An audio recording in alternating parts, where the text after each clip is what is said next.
আপনারা ইমাম আহমদ ইবনে হাম্বলের নাম শুনেছেন? একবার এক সফরে তিনি রাত্রিবেলা বেরোলেন, হাদিস সংগ্রহের সফর। পথিমধ্যে এক মসজিদে মাগরিবের নামাজ পড়লেন, এশার নামাজ পড়লেন। প্রচন্ড শীত, তিনি ভাবলেন আজকের রাতটা মসজিদেই কাটায় দেই, ফজরের সালাত পড়ে তারপরে বেরোন। ব্যাগ থেকে কাঁথা বের করে তিনি শুয়ে পড়লেন, কিন্তু মসজিদের দারোয়ান এসে বলে, মসজিদে তো থাকা যাবে না, আপনি বের হন। ইমাম আহমদ ইবনে হাম্বল বললেন, আমি বৃদ্ধ মানুষ, প্রচন্ড শীত, কই যাব? আমি ফজরেরও মুসল্লি, ফজর নামাজ এই মসজিদে পড়বো। আমারে বাজান তুমি থাকতে দাও, থাকা যাবে না, মসজিদে থাকা যাবে না, বের হন, নাহলে গাছটি সহ বের করে দেব। চিনে নাই এটা যে ইমাম আহমদ ইবনে হাম্বল, সে বুঝতে পারে নাই। তো দারোয়ানের সাথে সুবিধা করতে না পেরে ইমাম আহমদ ইবনে হাম্বল ব্যাগ নিয়ে বেরোয় গেলেন। প্রচন্ড শীত, কাঁপছেন। হঠাৎ দেখে সামনে এক বাজার, ওই বাজারে এক খাব্বাজ বসে আছে। খাব্বাজ মানে রুটি বিক্রেতা, যুবক একজন রুটি বিক্রেতা, রুটি বিক্রি করে। যে যুবককে সালাম দিলেন, আসসালামু আলাইকুম। যুবক পড়লো, আলাইকুম আসসালাম। ইমাম আহমদ ইবনে হাম্বল বলল, যুবক, আমি মুসাফির মানুষ, থাকার জায়গা নাই, প্রচন্ড শীত। এই যে তুমি চুলার মধ্যে উনুনে রুটি বানাচ্ছ, আমি যদি তোমার চুলার পাশে বসে রাতটা কাটাই, তোমার কোনো সমস্যা হবে? খোশামদেদ, সুস্বাগতম, আসেন। আপনি আমার চুলার পাশে বসে আগুন পোয়ালে আমার সমস্যা কি? ইমাম আহমদ ইবনে হাম্বল আল্লাহর শুকরিয়া করে চুলার পাশে বসে চুলা থেকে তাপ নিচ্ছেন, আগুন পোহাচ্ছেন।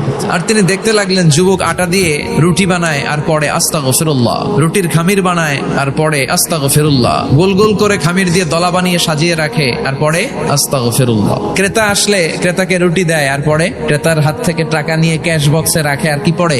ইমাম আহমদ ইবনে হাম্বল তো অবাক, ঘটনা কি? আসার পর থেকে এই যুবকটারা দেখতেছি খালি পড়ে আস্তাগফিরুল্লাহ, আস্তাগফিরুল্লাহ। তিনি কৌতূহল বশত বললেন, যুবক, আসার পর থেকেই তুমি শুধু দেখতেছি পড়তেছো আস্তাগফিরুল্লাহ, আস্তাগফিরুল্লাহ, কারণটা কি? যুবক বলে, আমি সবসময় ইস্তিগফারের সাথে আঠার মতো লেগে থাকি, আর লেগে থাকার কারণে এর বরকতে আল্লাহ আমাকে মুস্তাজাবুদ দাওয়া বানিয়ে দিয়েছে। ইমাম আহমদ ইবনে হাম্বল বললেন, আনতা মুস্তাজাবুদ দাওয়া? তুমি মুস্তাজাবুদ দাওয়া মানে তুমি দোয়া করলে সেটা কবুল হয়ে যায়? যুবক বলে, না, আনা মুস্তাজাবুদ দাওয়া, আমি দোয়া করতে দেরি, কবুল হতে সেটা দেরি হয় না। তবে আমার পুরো জীবনের সব দোয়া কবুল হলেও একটা দোয়া এখনো কবুল হয় নাই। এটা শুনে ইমাম আহমদ ইবনে হাম্বলের কৌতূহল, কিউরিসিটি আরো বেড়ে গেল। তিনি বললেন, তোমার জীবনের সব দোয়া কবুল হয়েছে, একটা দোয়া কবুল হয় নাই, কি সেই দোয়া আমারে বলো? যুবক বলে, আমার জীবনে যে দোয়াটা কবুল হয় নাই সেটা হচ্ছে, শুনেছি এই জামানার সবচেয়ে বড় মুহাদ্দিসের নাম হচ্ছে ইমাম আহমদ ইবনে হাম্বল, আমি যেন ওই ইমাম আহমদ ইবনে হাম্বলের কপালে একটা চুমু দিয়ে মরতে পারি, তুমি তৌফিক দিও।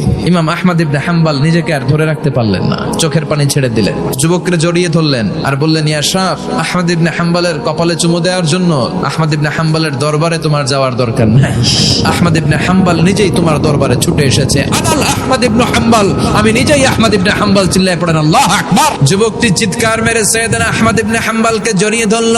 আহমদ ইবনে হাম্বলের হাতে হাত রেখে মুসাফা করলো।